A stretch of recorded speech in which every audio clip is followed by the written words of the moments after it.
I was able to learn so much from Spike Lee. It was like a master class. He trusted me with this guy, with this information, with this character. It was a liberating experience. I never had trust like that before from a director in this medium. So I liken it to a coach, a head coach that you always wanted to play for, that you'll run through a brick wall for.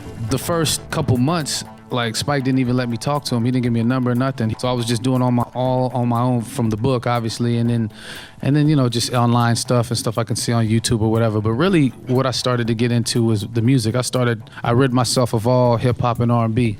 It was nothing but 60s and 70s music. I just wanted to know what me, John David, would have been like in the 70s, late 60s. What would I have been listening to? What movies I would be going to see? What would I be wearing? I just wanted to get the foundation of those times and what it was like first. And I think Spike knows what he's doing, because I didn't talk to him until like a couple days before the table read.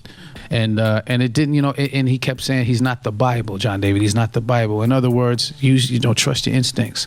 I know you're gonna do the work, all the research, but the hardest part, the biggest part, the most important part of that process is to let it go and to blend it, put it all in the gumbo. You know, being a huge fan of Christopher Nolan, this seems like, you know, we're familiar with his films, we obviously know his films, but this seems like something different. It seems like this is where he's about to take us for the next 10 to 15 years of filmmaking. I was overwhelmed with joy, disbelief, suspended in that. It's interesting because there are just little, you know, nuggets of information and just breadcrumbs of information about the movie that I was surprised that he was going to reveal. And I love that he did. Every day, I was bugging every day. I had questions for him, you know, but he was very gracious, and he answered them very calmly and patiently. Because it was important that we were able to track the actors track the story correctly, so we can tell it the best way we could. And so he was very patient with us, and I say that very politely.